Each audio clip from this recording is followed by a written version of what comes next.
নিজেদের মধ্যে ক্ষমতার লড়াইয়ে ব্যস্ত ঢাকার শীর্ষ সন্ত্রাসীরা মন্তব্য করেছেন ডিএমপি কমিশনার।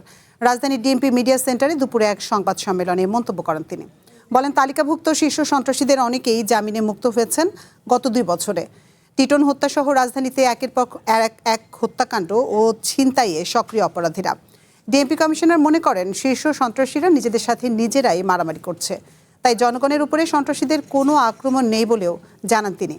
সন্ত্রাসীদের তালিকা হালনাগাদ হচ্ছে উল্লেখ করে বলেন, চাঁদাবাজদের রাজনৈতিক পরিচয় মুখ্য নয়, অপরাধী যেই হোক না কেন আইনের আওতায় আসবে বলে আশ্বাসও দেন তিনি। শান্তি শৃঙ্খলার শত্রু যারা, তাদের কোনো রকম ছাড় নেই। অপরাধী যেই হোক, তার পরিচয় বা প্রভাব বিবেচ্য নয়, তাকে আইনের আওতায় আসতে হবে। চাঁদাবাজ, মাদক কারবারি, অস্ত্রধারী সন্ত্রাসী, অনলাইন জুয়া এবং প্রতারণাকারীদের বিরুদ্ধে আমাদের অভিযান অব্যাহত থাকবে। অপরাধীদের সারানোর জন্য যদি কেউ তদবির করে, কোনো ক্রমেই কোনো তদবির গ্রহণ করা হবে না।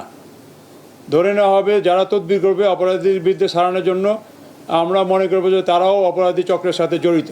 অতএব এই ক্ষেত্রে ডিএমপির 0 টলারেন্স।